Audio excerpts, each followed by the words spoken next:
Соёлын өвийн үндэсний төв холилуулж байна.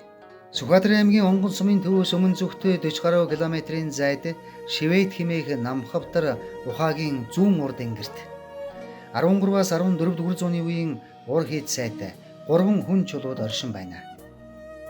Уг дурсгалыг 1981 онд археологч Баяр илрүүлж улмаар 1982-1985 оны шинжилгээгээр хамгийн хойд болон урд захын хөргүүдийн дэргэдэх чулуун байгууламжийг малтан судалж эдгээрийн цаг үеийг тодтогох олдвор илрүүлж олсон юм. Тухайлбал эхний малтлагаар хамгийн болих хийцтэй хөргийн арын чулуун дараасны дор зангидмал модон авсанд хийж оршуулсан эмэгтэй хүний оршуулга гарсныг дагалдуулан 11-12 дугаар зууны үед холбогдох зоос гарсан нь Юан гүрэн буюу 13-аас 14 дугаар зууны үед гүйлгээнд байсан зоос ажээ. Нэгдүгээр хүн чулуу. Шаргал боржингоор хийсэн сууга хүний бүтэн сээлмэл хөрөг. Баруун гартаа урд иштэй цөмбөн хундаг барин зүүн гараа өвдөг дээрээ тавьж намхан түшлэгтэй сандал суужээ. Оройтой сампинтай, бөмбөр оройтой, хоошоо налуу зузаан хүрээ бүхий малгайтай. Малгаан салж ойчоод байсныг хожим малтан судлах явцад олсон байна. Нүүр хэсгийн гадаргуу бүхлээрээ эмтрэн унсан. Зүүн чих ба араар нь мөрөнд хүртэл унжсан гэзэг үлдэжээ. Ганц өргөн эмжир бүхий зөв тийшээ дашуу зах бүхий дээлтэй боловч ханьцуу хормоогийн тодруулан гаргаагүй байна. Хоёр дашаанд нь тал дугарах хэлбэртэй дүрсүүд байгаа нь сандлын түвшлэг бололтой. Хоёрдугаар хүн чулуу. Ногоовтор элсэн чулуугаар хийсэн сууга хүний бүтэн сээлмэл хөрөг. Толгоо нь хугарган салсан ба их вэйн гадаргуу ихээхэн гэмтсэн байна. Баруун гараа цээжинд авч зүүн гараа түвшлэг тавин зөрүүлсэн хөлтэй түвшлэгтэй сандал сууснаар дүрсэлсэн байна.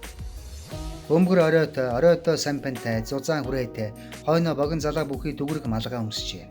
Өргөн дөрвөлжин нүүртэй, нэлээ том жартгай дүүнүүдтэй уруулаа жимээсэн эр хүний дүрсийг тун бодиттой сайхан уралжээ.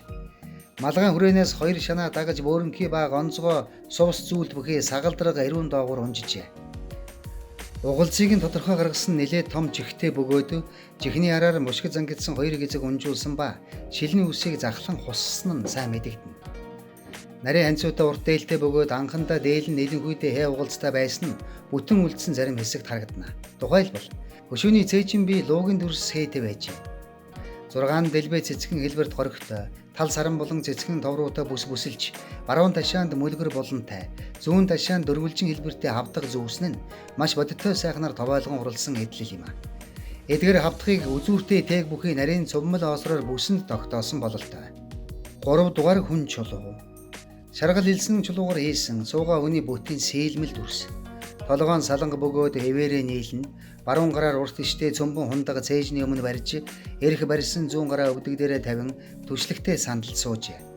Бөмбөр оройтой сампантай, арагш унжсан шилвч, богиновтор залаа бүхий малгай өмсчээ. Нүүр нь ихэд элэгдэн мөлийсэн бөгөөд баруун чих мөн чихэн зүүсэн бөөрөнхийн унжлагтай цагирган аймаг, малгайн хүрээнээс шанаа даган эрүүн доогуур гогцоорсон бөөрөнхий ба гонцгой өвтөр сувс бүхий сагалдраг мэдзүүс тодорхой мэдэгдэнэ. Хос хэмжээртэй дашуу ингэр бүхий урт дээл өмсөж дөрвөн дэлбэт цэцэг хэлбэрт горигтой, тал саран ба онгон чимэгтэй бүс бүсэлжээ. Дээлийн ханцуу дотроос цамцны ханцуу бололтой зүйл зухууж байгаагаар дүрсэлжээ. Хоёр дашаанд мөлгөр болонтай, хөвөлсөн хээ, товруу, тег, худаг бүхий хавдгыг маш бодиттой сайхнаар товоолгон сээлжээ. Хөлдөө ялгүй ээтэй хоншоортой зузаан ултай гутал өмсч сандлын доод талын нүүрэн дээр сунгаж дүрсэлсэн дөрвөн дэлбэт хос цэцгэн хээтэй тавцсанд гიშгжээ. Энэхүү дурсгалыг Монгол Улсын засгийн газрын 2020 оны 13 дугаар тогтоолоор улсын хамгаалтанд байх түүх соёлын үл хөдлөх дурсгалын жагсаалтанд баталжээ.